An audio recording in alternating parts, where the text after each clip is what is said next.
வணக்கம் மக்களே, நான் உங்கள் அம்மா பேசுகிறேன். இன்றைக்கி என்ன வீடியோன்னா, விஜய் அண்ணனுக்கு பிறந்த நாள் வாழ்த்துக்கள். 100 வயசு வரைக்கும் நல்லபடியாக இருக்கணும், வாழ்த்துக்கள். இது மக்களுங்களுக்கும் நல்லா சேவை செஞ்சுக்கிட்டு நல்லா நல்லபடியாக அவருக்கு எந்த கெட்ட பேரும் இல்லாமல் அவர் சொன்ன வாக்குறுதி எல்லாம் நிறைவேற்றி சந்தோஷமாக 100 வயசு வரைக்கும் இருக்கணும்னு நான் ஆண்டவரை வேண்டியிருக்கேன். இது கோடான கோடி அவர் நன்றி. 100 வயசு வரைக்கும் இருக்கணும், குடும்பத்தோடு சந்தோஷமாக இருக்கணும், அவருக்கு எந்த நோய் நொடி இல்லாமல் நான் வேண்டியிருப்பேன். அடுத்தது என்னென்னா, நம்ம ஒரு வீடியோ போட்டேன் 23 இன்றைக்கி 22 ஜூன் 22 இன்றைக்கி பிறந்த நாள். கோடான கோடி நன்றி. ஆரோக்கியமாக இருக்கணும், எந்த ஒரு பிரச்சனையும் இல்லாமல் மக்களுக்கு சேவை செய்யணும்னு சொல்லிட்டு அவர் நடிப்பெல்லாம் விட்டுட்டு எல்லாத்துக்கும் வந்திருக்காரு.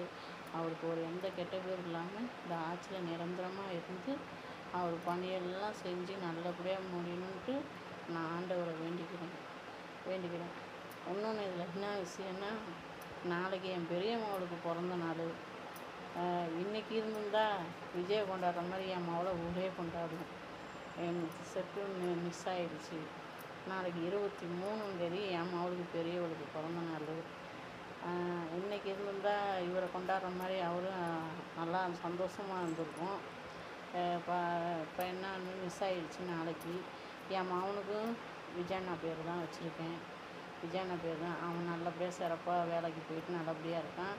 அதேமாரி இவருக்கும் எந்த ஒரு கெட்ட பேரும் இல்லாமல் இவர் சொன்ன வாக்குறுதியை கரெக்டாக காப்பாற்றி சந்தோஷமாக அவருக்கு எந்த நோய் நொடி இல்லாமல் 100 வயசு பல்லாண்டு வாழணும்னு கோடான கோடி நன்றி. மாண்புமிகு முதலமைச்சர் ஜோசப் விஜய் அவர்கள் கோடான கோடி நன்மை செஞ்சு ஊருக்கு எல்லாம் செஞ்சு எம்ஜிஆர் எப்படி ஜெயலலிதா பேர் வாங்கின மாதிரி இவரும் நல்லபடியாக பேர் வாங்கி காலகாலத்துக்கு இனிமேல் இவர் ஆட்சியை தொடங்கி மக்களுக்கு நல்லா பணி செஞ்சு நல்ல பேர் வாங்கணுன்ட்டு நான் ஆண்டவரை வேண்டிக்கிறேன். கோடான கோடி நன்றி. பேருக்கு ஆயுசு 100 வயசு வரைக்கும் அவர் இருந்து எல்லாத்துக்கும் நல்ல பேர் பெற்று அவர் எல்லா வாக்குறுதியும் சொன்னார்ல, அது எல்லாம் செய்யணும். அவருக்கு நல்ல ஒரு பக்கத்துணையாக இருக்கணும்னு ஏசப்பாவை நான் வேண்டிக்கிறேன். கோடான கோடி நன்றி. வணக்கம். இது பிடிச்சிருந்தா ரைட் பண்ணுங்கள், கமெண்ட் பண்ணுங்கள். பாய்.